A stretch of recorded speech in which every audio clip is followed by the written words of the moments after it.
এত গ্রেফতার হচ্ছে সোশ্যাল মিডিয়ায়, এখন একটা কথা খুব চর্চিত, অভিষেক বন্দ্যোপাধ্যায়ের ঠিকানা নাকি তিহার জেল হবে। সেটা আমি বিশ্বাস করি না। অন্তত বিজেপি গভর্নমেন্ট থাকলে হবে বলে আমার মনে হয় না। সেটিং। না না, সেটিং কিনা জানি না, কোচ বদল কিনা জানি না, কিন্তু আমার মনে হয় না। যত গর্জন তত বর্ষণ নয়, গর্জন বেশি আছে, বর্ষণটা তো হচ্ছে না। আপনি গ্রেফতার হওয়ার পর দল একদম হাত ধুয়ে নিল। হাত কেন, সব কিছুই ধুয়ে নিয়েছে। অনেকে তো বলেছে তো মিডিয়াতে, আমি তো 3.5 বছর কোনো মিডিয়া জানতাম না, আজকে বলছি এখন দেখছি যে দলের এই ক্ষতি হয়েছে, জঞ্জাল। এবার তারাই দলটাকে জঞ্জালে ফেলেছে, আমি একা না। আমাকে জঞ্জালে ফেলতে গিয়ে দলটাই ডাস্টবিন বক্সে চলে গেছে। আপনি নাকি দলের ভাবমূর্তি নষ্ট করেছিলেন। আরে আমি ছিলাম বলে ভাবমূর্তিটার অন্তত উজ্জ্বল ছিল। লড়াই করেছিলাম, সিঙ্গুর আন্দোলনে ছিলাম, নন্দীগ্রামে ছিলাম, মানুষের পাশে দাঁড়িয়েছিলাম, বারবার ছুটে গেছে। বিরোধী দলনেতা 30টা সিট নিয়ে লড়েছিলাম, এখন তো 80টা সিট, তাতেই ভাঙন টাঙন কত কিছু হচ্ছে। আমি 30 জন নিয়ে লড়েছিলাম, তার মধ্যে অর্ধেক লোক আসতোই না। সুব্রত বক্সী রেগুলার আমার সঙ্গে ছিল, শিশিরদা আমার প্রস্তাবক সমর্থক ছিল যাতে আমি বিরোধী দল নেতা হতে পারি। তো ভাবমূর্তিটা না, বলে না, যারা তোমার ছবিতে কালি লিপ্ত করেছে তারা আমার ছবিকে মলিন হতে পারেনি, কালিমা লিপ্ত করতে পারেনি। যারা সোনাকে আগুনে ফেলে দিয়েছে, সোনা কিন্তু গলেনি। আপনি গ্রেফতার হওয়ার পর অপা এই বাড়িটাকে নিয়ে প্রচুর চর্চা হয়েছিল, এটা নিয়ে কিছু বলবেন? এটা সত্যিটা আসলে কি? এটা কি আছে, এটা বাড়িতে বাড়ি নিয়ে চর্চা হবে কেন? এবার নাম তো বিজয় কেতন, কেউ তো চর্চা করছে না। তো অদ্ভুত, এইখানেই এই যে ষড়যন্ত্রের কথাটা এইখানেই বলি,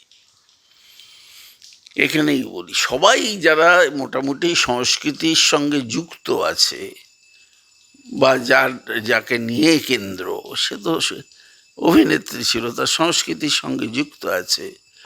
একবার শান্তিনিকেতন বোলপুরে ঘুরে আসুন তো, কার কার আছে আর কার কার নেই। এই যে সমস্ত পার্টি অফিসের ভেতরে, তারপর কলেজের মধ্যে ওয়ো রুমের মতো রুম পাওয়া যাচ্ছে, মানে এগুলো তাহলে কিভাবে হয়েছিল? অপা নিয়ে চর্চা হয়েছে, এগুলো কোনো চর্চাই ছিল না? না, এগুলোকে কেন চর্চা হবে? এগুলো তো তাদের তাদের তাদের ছত্রছায়ায় গড়ে উঠেছে। উত্তর কলকাতায় যেখানে সুরেন্দ্রনাথ কলেজ, আপনি দেখুন তো কজন কজন ইয়ে ল নিয়ে পাশ করে তারপর হয়েছে, 100টা সিটে 130 জন ভর্তি হয়েছে। এবং তারপরে যে কালচার, যে মূল কালচারটাই হচ্ছে যে সোশ্যাল ফাংশন হবে 1.5 কোটি 2 কোটি টাকার সোশ্যাল ফাংশন। এগুলো তো আপনি বললেন আপনি তো শিক্ষামন্ত্রী ছিলাম না, তো আমি তো শিক্ষামন্ত্রী থাকলেও আমি তো দলের নীতিকে দেখি। দল যদি বলতো যে করে দাও, করে দিতাম। ছাত্র সংসদ নির্বাচন করে দাও, করে দিতাম। কোথা কি সিনেটের কোনো নির্বাচন হয়নি, সিন্ডিকেটের কোনো নির্বাচন হয়নি, গভর্নিং বডির পরিচালন সমিতিতে কোনো নির্বাচন হয়নি। তো সব দোষ কি নীলকণ্ঠের মতন আমার খেতে হবে নাকি? আমার যতটুকু বলবার আমি ততটুকু আমিই তো অনলাইনে শুরু করেছিলাম ভর্তি করতে। এটা আবার একত্রিতকরণ, কেন্দ্রীকরণ করলো, তো লাভটা কি হলো? লাভটা তো কলেজে কলেজে সিটের ফাঁকা থাকলো, সেখানে দুর্নীতি তো করার সুযোগ আরো বাড়লো, কমলো কোথায়? আচ্ছা, কথায় কথায় বলা হয় এই 26,000 ছেলেমেয়ের চাকরি নাকি আপনি খেয়েছেন। আমি তো তাই বলছি যে 26,000 ছেলে মেয়েদের চাকরিটা খেয়েছে এই সরকার, তার তো আমি প্রতিনিধি ছিলাম নাকি? না, ছিলাম না। তাহলে তার সুব্যবস্থা হলো না কেন? সরকার তো কন্টিনিউ করেছে। আর আমি চাকরি হারাদের আন্দোলন দেখেছি, 21 সালের পর থেকে চাকরি যাওয়াদের আন্দোলন দেখছি। আমি চাকরি প্রার্থীদের আন্দোলন দেখেছি, যে আমার বেনিয়ম হয়েছে। আমি বিভিন্ন জায়গায় গিয়ে তারা আন্দোলনে বসেছে, তাদের মুখোমুখি হয়েছি, দূর থেকে কাজ করিনি। দূর থেকে কাজ সব তখনই শুরু হলো যখন এই সরকারই শিক্ষামন্ত্রীকে বদল করে অন্যকে আনলো, আর শিক্ষার বিকাশ ভবনের থেকে সেটা নিয়ন্ত্রণ করতে আরম্ভ করলো ক্যামাক স্ট্রিট। তো সেখানেই তো গন্ডগোলটা হয়েছে। আর আমি তো 100 বার বলবো যে চাকরি খেয়েছে এই সরকার। কারণ ঠিক মতন বললে আদালতে গিয়ে যদি ঠিক কথা বলতো, সুপ্রিম কোর্টই হোক আর হাইকোর্টই হোক, তাহলে দোষীরা হয়তো ওদের কথায় দোষীরা, আমি তো জানি না, প্রথম কথা কেউ বুঝতেই পারি না, কেউ সাপোর্টই করে না। এটা একটা স্বশাসিত সংস্থা, এর মধ্যে মন্ত্রীর কোনো রোল থাকতে পারে না। আমার কোনো রোলই ছিল না। করো এটাকে বাঁধো, ভালো করে বাঁধো। কয়লায় বাঁধতে পারিনি, বালিতে বাঁধতে পারিনি, তা ঠিক আছে, শিক্ষায় বাঁধো।